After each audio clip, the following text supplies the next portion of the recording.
गणतन्त्र हाम्रो देशलाई फाप्दैन जहाँ राज संस्था छ हैन जहाँ हिन्दू राज्य मतलब भएको देश भएको छ यत्रो हिन्दू के मतलब बाहुल्य भएको 93-94% चाहिँ हिन्दू र ओमकार परिवार भएको ठाउँमा अब यो धर्मनिरपेक्ष ल्याएर पनि अब त्यो जबरजस्ती मतलब चाहिँ यो अहिलेका नेताहरूले जो गणतन्त्रवादी नेताहरूले गलत गरेर उनीहरूले जबरजस्ती लादेको हो। जनकपुरबाट राजेन्द्र महतोलाई जिताउनलाई एमाले त्यो ठाउँमा उम्मेदवारी नै दिए। केही वर्ष अगाडि नै नाकाबन्दीमा उनीहरू दुईजनाको एकअर्काकोलाई आलोचना गरेर गर्थे। सबैलाई सर्वविदित छ नि यो कुरा। यसरी यसलाई युद्ध मैदान बनाएको थियो नाकाबन्दीमा। त्यो ठाउँको बासिन्दा कतिको दुःख लाग्छ तपाईँलाई? हेर्नुहोस्, दुःख त धेरै लाग्छ, तर वास्तवमा तपाईँ रियालिटीमा जानुहुन्छ भनेदेखि जब तपाईँको टिम कमजोर हुन्छ नि, फुटबल टिम त हाम्रो जमानामा बोरो खेलाडी ल्याउँथ्यो कि बोरो पटना कलकत्ताबाट। त यिनीहरू जति पनि अहिले राष्ट्रिय अध्यक्षहरू हुनुहुन्छ, सभापतिज्यूहरू, तिनीहरू सब बोरो प्लेयर हो। नेपाली जनताले यो चाहेको छ। गिरिजाबाबुले पनि भन्नुभएको थियो पिपुल्स पार्टी बनाउनु पर्छ भनेर।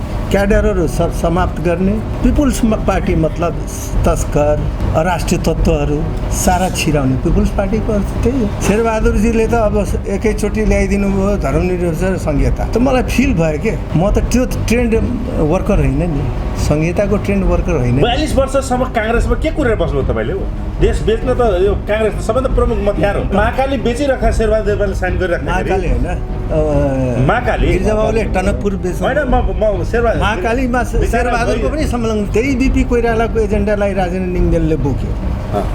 संवैधानिक राजतन्त्र र बहुदलीय प्रजातन्त्र। तपाईँ त्यहाँ आउनुहोस्। त्यसपछि मलाई छोयो क्या। अनि मैले उहाँलाई भनेको उहाँ एक दिन जरुर स्टेट्सम्यान हुनुहुन्छ यो देशको। काठमाडौँदेखि एउटा पत्रकार आइदिनु पर्ने यहाँका जनतालाई जगाउनलाई। होइन, कस्तो छ भने जनतामा हामी गएकै हो। तपाईँलाई किन त्यसो जनतालाई तपाईँको एजेन्डा मन परेन? एजेन्डा मन परिरहेको छ।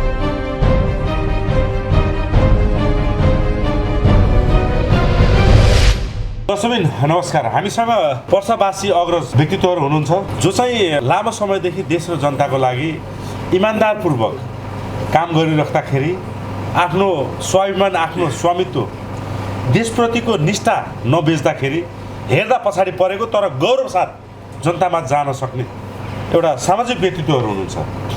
देश बचाउने र देश बनाउने सवालमा उहाँहरूको अनुभव र अब कसरी जाँदा ठिक होला। यो पर्सा वीरगञ्ज भनेको यस्तो क्षेत्र हो जसलाई प्रयोग गरेर नेताहरू, मन्त्री, प्रधानमन्त्री, राष्ट्रपति पनि भए।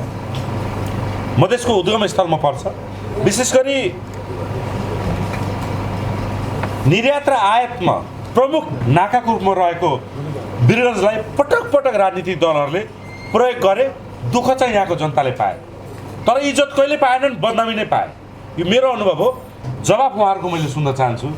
सर्वप्रथम म यही यावत कुराहरूमा उहाँसँग छलफल गर्छु। हेर्दा राष्ट्रवादी भन्ने वा चिनेको भन्ने कुरा पनि तपाईँलाई लाग्न सक्छ, त्यो कदापि होइन। मैले आजभन्दा अगाडि 1-2जना बाहेक अन्य अरूहरूसँग बसेर कुरा गर्ने मौका पाएको थिइनँ। सर्वप्रथम मसँग एकदम अग्रज व्यक्तित्व हुनुहुन्छ। मैले पहिले बुवा हजुरको नाम? रामबहादुर थापा। रामबहादुर थापा। कति पुस्तादेखि हुनुहुन्छ वीरगञ्जमा? म त पुस्ता भन्नुमा म त 55 वर्षदेखि यहाँ छु। हजुर 55 वर्षदेखि हुनुहुन्छ यहाँ छु। म चाहिँ यही नारायण अञ्चलकै हुँ, तर मेरो बगलमा चाहिँ जोडिएको जिल्ला मकवानपुर मेरो हो। तर यहाँ चाहिँ मेरो खेतीपाती भएको हुनाले मेरो राजनीतिक सामाजिक सब यही नै 55 वर्षदेखि म चाहिँ कमसेकम 40 यो पार्टीको त संस्थापकै भनौँ न, 33 वर्षदेखि यही पार्टीमै छु। तपाईँ राप्रपा पार्टीको संस्थापक? म चाहिँ दुईवटा पार्टी मिल्दाखेरि पनि मै अध्यक्ष थिएँ। देशमा सबैभन्दा बढी फुट्ने पार्टीको नाम राप्रपा भन्छन्। त्यो चाहिँ अब यस्तो छ, हाम्रो पार्टीको नेताहरू व्यक्तिवादी चाहिँ भनौँ न राजनीति गरेको, अब पार्टीगत हिसाबमा व्यक्ति नगरेका हुनाले बेला बेलामा चाहिँ अब आफ्नो स्वार्थको लागि चाहिँ फुट्ने र टुट्ने गरेको हुनाले चाहिँ त्यो दुःखद छ। हजुर। नत्र हाम्रो पार्टी अब 48 सालमा भनौँ न 3टा सिट आएको राष्ट्रिय प्रधान पार्टी, त्यो कुरा महसुस गरेपछि 51 सालको चुनाव राष्ट्रिय प्रजातन्त्र पार्टी के भनेर गठन भएको थियो? हजुर त संस्थापक हुनुहुन्छ। त्यो अब यस्तो छ, राष्ट्रिय प्रधान पार्टी चाहिँ अब एउटा राष्ट्रियता, उदारवाद होइन, प्रजातन्त्रको लागि चाहिँ बलियो पार्नको लागि यही माटोमा जन्मेको, यही माटोमा हुर्केको, यहीँका राजासहितको प्रजातन्त्र स्वीकार थियो, एकदम स्वीकार थियो। तर गणतन्त्र आएपछि त सबैभन्दा पहिले राष्ट्रिय प्रजातन्त्र पार्टी नै गणतन्त्रमा गयो नि, तपाईँहरूको संस्थापक अध्यक्षहरू। अब यसो होइन, गए उनीहरू त गए, त हामी त गएनौँ।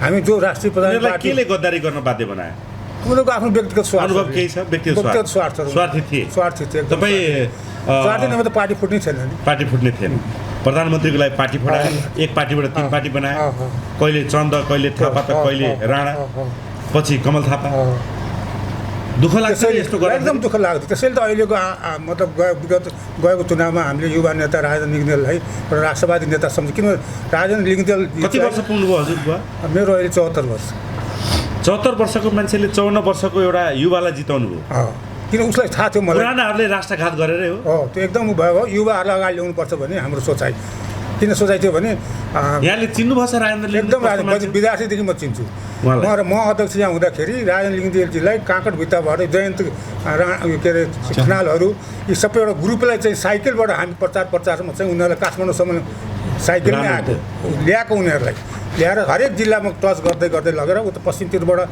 महानगरबाट पनि एउटा ग्रुप कति वर्ष पहिले कुरा यो करिब मलाई लाग्छ 25 वर्ष अगाडि त्यतिखेर पनि त्यति इमान्दार मेहनती थिए इमान्दार पहिलो मतलब विद्यार्थी सङ्घ अध्यक्ष नै थियो नि हाम्रो पार्टीको उनी इमान्दार पहिले इमान्दार थियो कुनै परिवर्तन पाउनु भएको छैन एकदम सिम्पल साधारण किसिमको छन् सबलाई समेटेर हिँड्ने खालको हुनाले यसपालि चुनावमा हामी सबै दिलो ज्यान लगाएर युवालाई जिताउनुपर्छ भनेर हाम्रो 7 दिनेमा डाक्टर प्रकाश सन्दुवानी पनि हुनुहुन्थ्यो उहाँले चाहिँ होइन युवालाई लिनुपर्छ भन्ने कुरा आएपछि हामीले चाहिँ गराएको हामीले पनि सहयोग गरे उहाँलाई हुन त उहाँको आफ्नो व्यक्तित्वले पनि अगाडि बढ्नुभएको हो होइन सबैले सहयोग गरे गरे तत्कालीन अवस्थामा राप्रपा मात्रै यस्तो पार्टी रह्यो जसले चाहिँ युवालाई नेतृत्व सुन्थ्यो राप्रपा कार्यकर्ताहरूले एमाले काङ्ग्रेस माओवादीको पनि महादेव सुन्यो सबैले त्यही बुढा त्यही 50 वर्षदेखि नेतृत्वलाई नै त्यसकारण परिवर्तनका सम्भावक भनेको राप्रपा हो भन्ने यहाँ ठोको गर्नुहुन्छ हामीलाई धेरै आशा छ पर्सावासी जनताहरू कतिको तपाईँहरूको सिद्धान्त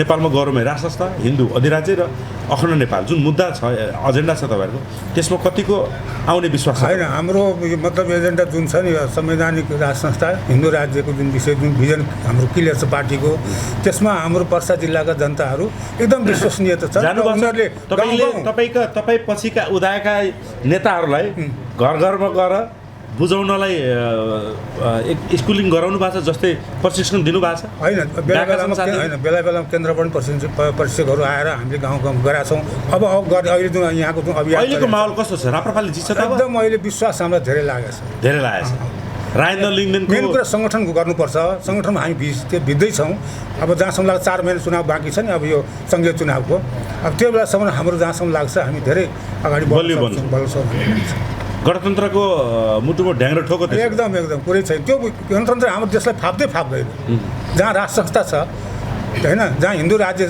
भएको देश भएको छ यत्रो हिन्दू के मतलब बाहुल्य भएको 93-94% चाहिँ हिन्दू र ओमकार परिवार भएको ठाउँमा अब यो धर्मनिरपेक्ष ल्याएर पनि अब त्यो जबरजस्ती मतलब चाहिँ यो अहिलेका नेताहरूले जो गणतन्त्रवादी नेताहरूले गलत गरेर उनीहरूले जबरजस्ती लादेको हो त्यस कारण यसलाई उल्टाउनै पर्छ हस् धेरै धेरै धन्यवाद यहाँको महत्त्वपूर्ण आवाजको लागि हामीसँग अर्को अग्रज व्यक्तित्व हुनुहुन्छ सङ्गठन विभाग प्रमुख हुनुहुन्छ तपाईँ 2 नम्बर प्रदेशको किरण सर तपाईँको वीरवंश पटक नेपालले प्रयोगशाला बनायो नि नेपालका नेताहरूले कहिले नाकाबन्दीको नाममा आफैले नाकाबन्दी गराए आफैले राजेन्द्र महतोलाई यहाँ खटाए केपीले खटाएका रहेछन् नि किनभने म निष्पक्ष पत्रकार भन्दा पनि म एउटा निष्पक्ष नेपाली भएर भनेको है जनकपुरबाट राजेन्द्र महतोलाई जिताउनलाई एमाले त्यो ठाउँमा उम्मेदवारी नै दिएन जिताउनलाई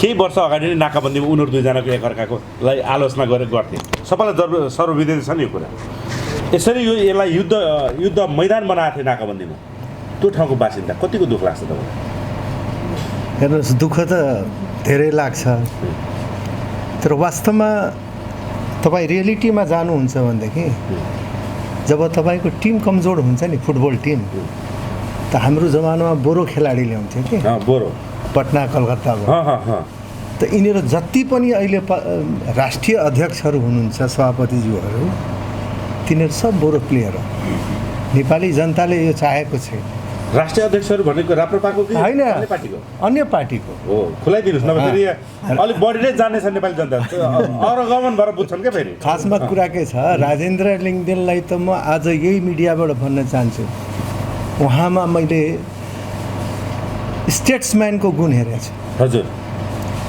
in coming days he will be statesman of this country वाह किनभनेदेखि के त्यस्तो देख्नुभयो उहाँमा के पाउनुभयो तपाईँ सुन्नुहोस् न म काङ्ग्रेसमा 42 वर्ष काम गरेको मान्छे हो 42 वर्ष काङ्ग्रेसमा हुनुहुन्थ्यो तपाईँ 42 इयर्स 37 सालदेखि म आबद्ध भएको व्यक्ति म राप्रपामा आएँ हजुर त हामीलाई बिपी कोइराला र गणेश मान्जीले के सिकाउनुहुन्थ्यो भने संवैधानिक राजतन्त्र बहुदलीय प्रजातन्त्र हाम्रो मूल एजेन्डा हो यसमा फाइट गर्नुपर्छ हामीले भनेर हामी त्यहाँबाट आएका हौँ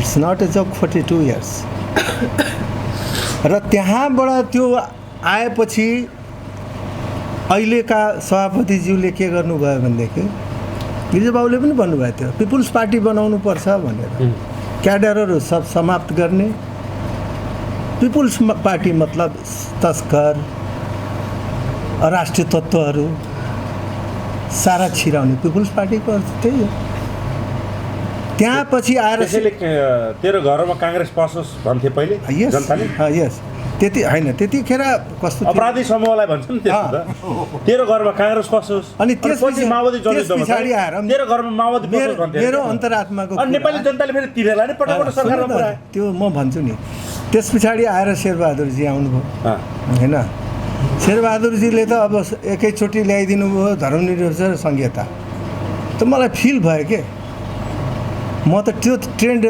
वर्कर होइन नि संहिताको ट्रेन्ड वर्कर होइन 42 वर्षसम्म काङ्ग्रेसमा के कुरेर बस्नु तपाईँले देश बेच्न त यो काङ्ग्रेस त सबैभन्दा प्रमुख हतियार हो त कुरा के छ भनेदेखि पोलिटिक्समा केही हद अनि महाकाली बेचिराख्दा शेरबहादुरले साइन गरिराख्दा महाकाली होइन महाकाली गिरिजाबाबुले टनकपुर बेच्नु होइन म शेरबहादुर महाकालीमा शेरबहादुरको पनि संलग्नता छ स्वर्गवास भइसकेको गिरिजाबाबुकै खाली नाम नलिऊ वर्तमान बाबुको नाम लिउँ न उहाँको पनि नेपाल बाबु संलग्नता अहिले सुन्नुहोस् न त नेपाल बाबु हो नि त अहिले नेपालको प्रधानमन्त्री छन् हामी चाहिँ यस्तो हार्ड वर्कर हौँ हामी पेसेन्स राखेर हिजो मलाई एउटा ज्योतिषले के भने थाहा छ डङ्गल सर शेरबहादेवमा एउटा यस्तो नाम हो जसलाई पटक पटक राष्ट्र बेच्ने ठेक्का पर्यो अरे महाकाली बेचे उनीहरूलाई ठेक्का पर्यो एमसिसी उनले साइन गरे अहिलेको राष्ट्रका नागरिकता विधेयक उनीहरूले पास गरे एसपिपीमा त उनी ठोकुवा गरेर पास गराउन खोजिरहेको छ त्यो भएर त्यो पत्र नै अमेरिका पठाइरहेको छन् सबभन्दा ठुलो कुरा के छ भनेदेखि हामी पेसेन्स राख्ने वर्कर हो हेर्नुहोस् जब उसले यो धर्मनिरपेक्ष र संहिताको जुन कुरा लिएर आयो नि त्यसले मलाई आघात गर्यो एकदम छोयो के त्यस पछाडि होइन अब त्यही एजेन्डालाई त्यही बिपी कोइरालाको एजेन्डालाई राजेन्द्र निङदेनले बोक्यो संवैधानिक राजतन्त्र र बहुदलीय प्रजातन्त्र तपाईँ त्यहाँ आउनुहोस् त्यसपछि मलाई छोयो क्या अनि मैले उहाँलाई भनेको उहाँ एक दिन जरुर स्टेट्सम्यान हुनुहुन्छ यो देशको उहाँले अरू धेरै कुराहरू भन्नुभएछ तर मेरो ब्रह्म दृष्टिकोणले त्यो मैले फिल गरेको कुरा हो राजेन्द्र निङदेनप्रति तपाईँले जनतामा पनि यो कुरो बुझाउन जाँदै हुनुहुन्छ तपाईँलाई आफैलाई बुझ्न 42 वर्ष लाग्यो भर्खर भाषण दिएर आइरहेको तपाईँलाई आफैलाई कुरा बुझ्न 42 वर्ष लाग्यो सुन्नु न अनि जनतालाई तपाईँ कति वर्ष बुझाउनुहुन्छ होइन कुरा के छ भनेदेखि मैले अघि नै भने नि हामीहरू त्यो ट्रेन्ड वर्कर जो पेसेन्स राख्न तयार छ अहिले पनि मलाई मेरो साथीहरूले जो इमान्दार वर्कर्स छन् उसले धन्यवाद दिन्छ मैले दुःखको बेलामा राप्रपालाई अपनाएको सुखमा होइन भोटको अगाडिदेखि नै अपनाएको त्यस कारण सवाल के हुन्छ भनेदेखि तपाईँको यो राष्ट्रिय प्रजातन्त्र पार्टीको जुन स्लोगनहरू छ जुन प्रतिबद्धताहरू छ त्यसमा म चाहिँ एकदम कमल थापाले जसै गरी धोका दिए पनि के गर्नु छ राजेन्द्र लिङ्गदेनले कमल थापा र राजेन्द्र लिङ्गदेनमा जमिन आसमान फरक छ हेर्नुहोस् बुझ्नु भएको छ तपाईँले कुरा साँच्चै हो साँच्चै हो कमल थापा पनि बोरो प्लेयर हो ऊ पनि बोरो प्लेयर यस विदेशबाट यो देश बेच्न ल्याएको बाबा ऊ 100% सञ्चालित व्यक्ति हो शेरबहादुर जस्तै म त शेरबहादुर दाई पनि भन्दिनँ अब शेरबहादुर जस्तै नागरिकता विधेयक हेर्नुहोस् त अब तपाईँको मैले अघि नै भन्दै यिनीहरू 5 जना त लेन्डुप दोर्जे हो एउटा कुरो थाहा छ तपाईँलाई नागरिकता विधेयकमा नि अब परिचालित मान्छेहरू मात्रै नागरिकता लिन्छन् होला अब इन्डियाबाट नेपालमा दुःख पाउन को नागरिकता लिन आउँछन् र अब? तपाईँलाई नागरिकता लिन, मलाई नागरिकता लिन, उहाँलाई लिन, उहाँलाई कुनै प्रब्लमै छैन बाबा। फेरि सधैँ नागरिकता विधेयक किन ल्याउने? अनि यो शेरबहादुर आयो भने पनि नागरिकता खुसी पार्न ल्याउने विधेयक। होला नि त। अनि बाबुराम अब यो भट्टराई भिखारी देश जसले मागेरै देश चलाउँछु भन्छ गगन थापाले भनेको थियो। बाबुराम भट्टराई यो भिखारी देशमा गगन थापाको कुरा अनुसार है फेरि सुन्नुहोस् न, किनभने बाबुराम मागेर देश चलाउँछु भने यो देशमा नागरिकता लिनलाई त्यो योभन्दा विकसित देश मुलुकको जनता किन आउँछन् हो? होइन, कुनै पनि नेपाली जनतालाई नागरिकता लिन कहिल्यै प्रब्लम हुँदैन। तर जहिले पनि सरकार परिवर्तन हुन्छ काङ्ग्रेसको सरकार होइन। पहिलो त। तपाईँ बाबुराम भट्टराईको होइन, पहिलो एजेन्डा नागरिकता विधेयक हुन्छ थाहा छ मलाई। 4 सूत्रीय मागमा हेर्नुहोस् न, पहिलो एजेन्डा नै बाबुरामको नागरिकता विधेयक थियो। त्यो नबनाएसम्म अब यहाँ प्रधानमन्त्रीको लाइनमा उसलाई राख्दै राख्दैन। यहाँसम्म नालायकीपन गरेछ सापकोटा सर। जनकपुरमा गएर प्रचण्डले अस्ति भाषण दियो, 5 लाख नागरिकता म भनेर। 7 लाख नागरिकता बाँड्दैछु। What is this? तपाईँलाई त्यहाँ गएर प्रचण्डलाई जवाब दिन मन लागेन? मन लागेन। म नालायक भन्दैछु नि, यही मिडियाबाट म नालायक भन्दैछु। वीरगञ्ज आएर नालायकीपनको यो सीमा, वीरगञ्ज आएर प्रचण्डले त्यही कुरा भन्यो भने तपाईँ के गर्नुहुन्छ? नालायकीपनको त यो पराकाष्ठ हो। एउटा भूपू प्रधानमन्त्रीले म नागरिकता बाँड्न आएको छु भन्ने, त्यो नेपाली हुन सक्छ? तर नागरिकता विधेयकमा कति यस्ता कुराहरू चाहिँ राम्रा पनि छन् नि। तपाईँले नेपाल राम्रा त सधैँ राम्रा छन् नि। न्यायसँग नागरिकता नपाउने पनि त आन्दोलन छन् नि। मेरो छोराको नागरिकता लिनलाई कुनै कानुनले रोक्छ? अनि नागरिकता विधेयक किन ल्याउने? चाहे यहाँको धरतीपुत्रहरू मधेसी, हाम्रो तराईको मधेसीहरूको कुनै छोरालाई नागरिकता लिन कुनै कानुनले रोक्न सक्छ? अनि किन ल्याउने यो नागरिकता? सरकारले त न्यू खोज्छ त। न्यू खोज्ने त हो, त्यही त। यिनीहरू त ल्यान्ड अफ दर्जै हो। सच्चाले पै दिनलाई चाहिँ दुनियाँ नाटक गर्छन्। पारिबाट वा उताबाट दक्षिण वा उत्तरबाट आउनेलाई चाहिँ लुकी लुकी नागरिकता पाइरहेको छ। दक्षिण उत्तर त्यसमा केही छैन। यिनीहरू गाइडेड मान्छे हो। यिनीहरू यसपालिको नागरिकता विधेयकमा नि सुन्नुहोस् नमल सर, सबैभन्दा बढी खतरा भनेको उत्तरतिरबाट छ भन्छ। मेबी तिब्बतीयन शरणार्थीलाई बढीभन्दा बढी नागरिकता दिने सम्भावना छ भन्छन्। कुरा निक्लेको छ है। यो त के छ भनेदेखि मैले एउटा अन्तिम प्रारम्भ भने रोहिङ्गा मुसलमानहरूलाई नागरिकता बाँड्ने यस्तो कुरा छ भन्ने सुनिन्छ। सुन्नुहोस् न, मैले किनभने मसँगै यस्तो 2-4 उदाहरण छ, म आज गरेर देखाइदिन सक्छु। सुन्नुहोस् न, मैले एउटा लेख लेखेको छु, मैले खण्डकाव्य लेखेको छु, म प्रकाशित गर्न चाहदिनँ। त्यो खण्डकाव्यको नाम हो अन्तिम प्रारम्भ। ध्यानले सुन्नुहोस् है, अन्तिम प्रारम्भ। यो राजेन्द्र लिङ्गदेन छ नि, मेरो पात्र हो। मेरो पात्रको नाम हो विवेक। र मेरो तपाईँले लेखेको खण्डकाव्यको पात्रको नाम राजेन्द्र लिङ्गदेन हो? होइन, वास्तवमा विवेक लेखेको छु मेरो राइटिङमा। तर मेरो नजरमा पात्र चाहिँ राजेन्द्र लिङ्गदेन हो। त्यो मैले लेखाइमा त्यो मैले राजेन्द्र लिङ्गदेनको नाम, अब त राजेन्द्र लिङ्गदेन भर्खर आउनुभएको हो, त्यो अन्तिम प्रारम्भ नै राजेन्द्र लिङ्गदेनले सुरु गर्दैछ, मलाई जस्तो फिल भयो। That's why I am telling he will be the statesman of this country मेरो नजरमा। कतिले त अन्तर्राष्ट्रिय नेता हो, लिक्वानसँग जोडेर हेरिरहेको छ। अन्तर्राष्ट्रिय नेता अब त्यति टाढा नजाउँ होइन। तर अहिले चाहिँ के छ भनेदेखि यो बोरो खेलाडीहरू, यो ल्यान्डुप दोर्जेहरू हाम्रो मुलुकलाई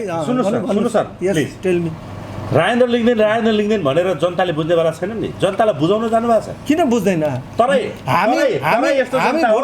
वीर गोर्खाली परिवारले गरेको, मेकिङ नेपालले गरेको सर्वे अनुसार तराईमा 99% राजा मान्ने जनता छन्। तर जनतामा तपाईँहरू जान सक्नु भएको छैन। त्यसैले तपाईँ अन्य पार्टीभन्दा कमजोर हो भन्ने हाम्रो आरोप हो। यो हाम्रो कमजोरी हो। यसलाई म स्वीकार्छु, बुझ्नुभयो? म गाउँमा जान्छु एभ्री डे म गाउँमा जाइरहेको छु। दाइ यसपालि त भोट हामी राप्रपालाई हाल्छु भन्छ, तर हामीले उहाँसम्म पुग्न सकेका छैन। हो, यो एक घर एक राष्ट्रिय झन्डा जुन कुरा छ, तपाईँको पर्सा जिल्लामा पुग्ने जमर्को गर्नुहोस्। व्यापारी, ठुला घराना, समाजसेवी जति छन् वीरगञ्जबाट धेरै ठुलो प्रतिनिधित्व गर्छन्, पर्साबाट प्रतिनिधित्व गर्छन्। यदि पर्सा जिल्लाको चुनाव अगाडि सबै घरमा पुग्नु भयो भने हामी जान्छौँ। यो आधार क्षेत्र बन्छ तपाईँले बोकेको एजेन्डाको। हाम्रो सभापतिज्यू, त्यसकारण पनि यो क्षेत्रमा केन्द्रीय सदस्य उहाँहरूको नेतृत्वमा हामी जान्छौँ। म पनि स्वयं सङ्गठन विभागको प्रमुख कुरामा आउँछु। यहाँ केन्द्रीय सदस्यज्यू हुनुहुन्छ, स्वागत छ सर यहाँलाई। धन्यवाद। बडा गजबको मुस्कान दिनुभयो।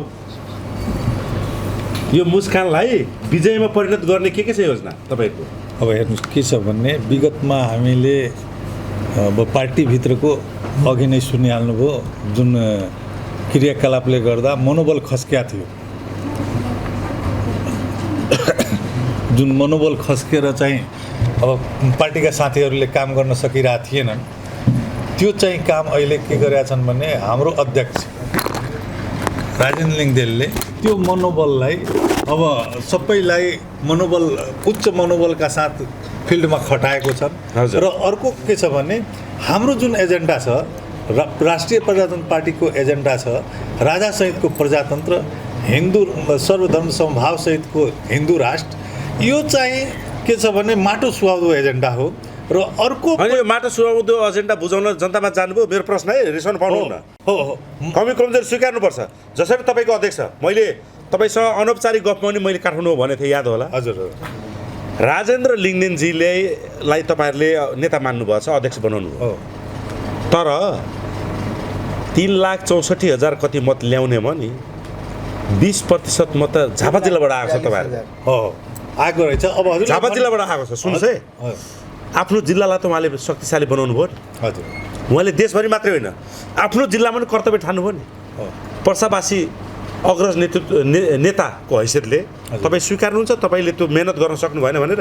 होइन, कस्तो छ भने अब हजुरलाई म एउटा सानो आग्रह के गरेँ भने हामीले यो राष्ट्रिय प्रजातन्त्र पार्टीको एकदम बलियो ठाउँ भएको जिल्ला हो। तर के भएको छ भने विगतको पार्टीका नेताहरूको क्रियाकलापले गर्दा मात्र कार्यकर्ताहरूको मनोबल खस्केर चाहिँ कहीँ गएनन्। तर केही दिन अगाडि मात्र महाधिवेशनबाट हाम्रो राजेन्द्र लिङदेललाई आउनु भएको छ र उहाँको आएदेखि आउने बित्तिकै अब स्थानीय निर्वाचन पर्यो। स्थानीय निर्वाचनमा पनि जसरी विगतमा कमल थापा हुँदाखेरि अथवा अन्य नेताहरू हुँदाखेरि जुन अवस्था थियो पार्टीको अवस्थाहरू, र त्यो चाहिँ खस्केर गएको थियो। खस्नुमा एउटा कठिन अवस्था थियो। एउटा खस्नुमा अर्को के विकट अवस्था थियो भने जनता चाहिँ यहाँको मधेसी जनताहरू भ्रमजालमा परेका थियो। भ्रमजाल के थियो भने यहाँ मधेसीलाई सिडिओ बनाइदिने, मधेसीलाई एसपी बनाइदिने, रोजगारी दिने, यो सबै पटक मधेसीलाई यो जुन कुरा थियो नि, यो मधेसी जालझेली नेताहरूले जनतालाई गुमराह गरेर चाहिँ दूरै भनौँ नि पार्टीको राष्ट्रियता भन्दा, पार्टी जो के अरे राष्ट्रको राष्ट्रियता भन्दा र हजुरको जुन राष्ट्रको निमित्त हुने मुद्दाबाट भन्दा टाढा लगेको थियो।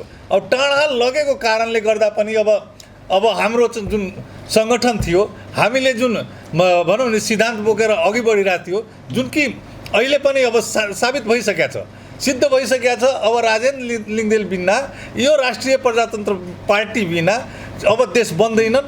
अब चाहिँ यो देश बचाउनको निमित्त राजेन्द्र लिङदेल नै चाहिन्छ भने यो 3-4वटा कुराबाट एमसिसी, नागरिकता विधेयक लगायतका यो जुन हजुरले चाहिँ जुन मानसरोवरतिर बाटो बन्यो, जुन हामीले देखेँ त्यस्तै होइन। तपाईँ सुस्तामा हेर्नुभयो, पिलर हाल गरेको चाहिँ हेर्नुभयो, त्यस्तै। यो कुरो बुझाउनलाई हजुर यो चाहिँ गणतन्त्रका हिमायतीहरूले, सत्ता र शक्तिमा रहेका पार्टीहरूले गद्दारी गरे। हजुर। देशको लागि चाहिँ अब यसरी हामी काम गर्छौँ भने जनतामा जान सक्नुभयो? प्रश्न तपाईँ एउटा कुरो के बुझ्नु भने हामी सर्वे गरेर बोलेको हौँ। हजुर। हामी यो गफ दिन आएका होइनौँ। हजुर। र हामी मात्र पत्रकार होइनौँ। हजुर। हामी यो देश बाँच्नुपर्छ र देश विकसित हुनुपर्छ भन्ने एउटा योद्धा हो। त्यसकारण तपाईँलाई प्रश्न पहिले आफ्नोलाई प्रश्न गर्ने हो। हजुर। दुश्मनलाई त पछि पराजित गर्ने हो। हजुर। बुझ्नुभयो नि? हजुर। जनतामा जान सक्नुभयो तपाईँहरू? जनतामा काठमाडौँदेखि एउटा पत्रकार आइदिनु पर्ने यहाँका जनतालाई जगाउनलाई? होइन, कस्तो छ भने जनतामा हामी गएकै हो। तपाईँलाई किन त्यसो जनतालाई तपाईँको एजेन्डा मन परेन? एजेन्डा मन परिरहेछ। अनि के भयो त? एजेन्डा मन परिरहेछ। त्यही भएर हामीले विगतमा मुठीभर हामी थियौँ। मुठीभर हुँदाखेरि अब के थियो भने मधेस आन्दोलनको पनि उचाइ हामीले खेपिरहेको थियौँ। अहिले चाहिँ के भएको छ भने जनताले हामीलाई बुझाउन गाह्रो परिरहेको छैन। आज पनि हामीले अनेक क्षेत्रबाट चाहिँ हामी जनता बुझाएर तपाईँ जाग्दै हुनुहुन्छ। होइन तर यो जगाई गर्न तपाईँहरू ढिलो हुनुभयो। होइन, ढिलो होइन। हामीले सुन्नुहोस्, यो उदाहरण धेरै दियो भने नि यो साहित्यकार कुरा हुन्छ। अहिले तपाईँको एउटा साहित्यकारले के गर्छ भने नि सगरमाथालाई तपाईँलाई वर्णन गर्दा तोरी बनाइदिन्छ, अनि तोरीलाई यति धेरै वर्णन गर्छ त्यसलाई सगरमाथा बनाइन्छ। त्यो सुन्न चाहँदैन अहिलेको जनता। तपाईँको स्पष्ट धारणा सुन्न चाहन्छ। नेपालका संविधान जस्तो 10वटा कुरा बाजिने कुरा नगरौँ, स्पष्ट कुरा गरौँ। पञ्चायत कालमा नि हो। वा हामी सानो हुँदाखेरिको कुरा हजुर हजुर एउटा हवलदारले एउटा लट्ठी बोकेर सिङ्गो वीरगञ्ज कन्ट्रोल गर्थ्यो हो। याद छ तपाईँलाई छ। किनभने ऊ देशको सिपाही थियो हो आज तपाईँ देशको सिपाही हो तपाईँ विरुद्ध गठबन्धन लागोस् काङ्ग्रेस लागोस् एमाले लागोस् सच्चाइ त तपाईँसँग छ नि छ तपाईँलाई तपाईँको सच्चाइ भन्न जनतालाई भन्नु त कसैले रोक्न सक्दैन नि त्यहाँ हामी नपुगेको मेरो यो कुराले तपाईँलाई कतै नराम्रो त गरेको छैन होइन कृपया पश्चात हजुरलाई मैले भने नि यहाँ मधेसमा कस्तो भयो भने विगतको जुन मधेस आन्दोलन थियो 62-63 को आन्दोलनले हाम्रो मधेसीलाई यहाँको जनतालाई एउटा भ्रमजाल के आइदियो भने हजुरलाई पछि पनि भने मधेसी एसपी हुन्छ मधेसी सिडिओ हुन्छ मधेसीले फलानु गर्छ ती यावत कुराबाट के भयो भने यहाँको मुख्य यहाँ त के भन्नु भने तिमीहरू मोर तिमीलाई 50 लाख दिन्छु पनि भने नेता हो हो मोर 50 लाख दिन्छु तेरो यो बराबर कुरा एउटा थियो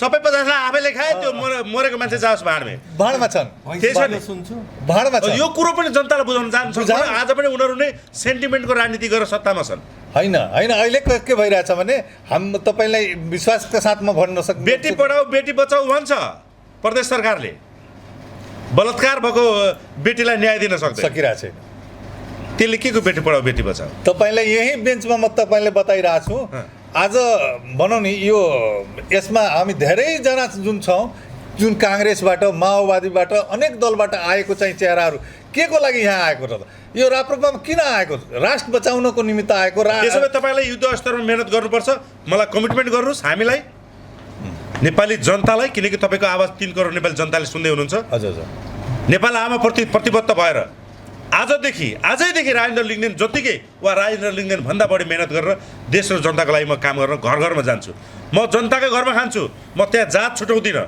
म डोमको घरमा गएर पनि चिया खान्छु खाना खान्छु म मुसुरको घरमा गएर चिया खान्छु खाना खान्छु म मधेसबाट एउटा यस्तो सन्देश दिन्छु तराईबाट कि यहाँ छुवाछुत छैन सक्नुहुन्छ सकिन्छ गर्नुहुन्छ गर्छु प्रतिबद्धता जारी गर्नुहोस् है छ राष्ट्रिय साथी मात्र राख्नुहोस् राष्ट्रिय प्रजातन्त्र सबैभन्दा बढी जात जाति र विशेष गरी दलित छुट्याउने क्षेत्रमा पर्छ मधेस क्षेत्र हो राष्ट्रिय प्रजातन्त्र पार्टी जुन छ नि एकदम इमान वचन र क्रमले अहिले भर्खर चाहिँ हाम्रो केन्द्रीय कार्य समितिको बैठक सम्पन्न भएको छ राष्ट्रिय प्रजातन्त्र पार्टी तपाईँले बोकेको सिद्धान्त हिन्दू अधिराज्य त भन्नुभयो मुसलमानलाई त पेल्नु हुन्न नि तपाईँहरू होइन सर्वधर्म मैले विगतमै भने सर्वधर्म समभाव सहित सनातन धर्म सापेक्ष हिन्दू राष्ट्र जनताको घर घर जानुहुन्छ जान्छु बुझाउनुहुन्छ बुझाउँछु एक घर एक राष्ट्रिय झण्डा सफल पार्नुहुन्छ एकदम धेरै धेरै धन्यवाद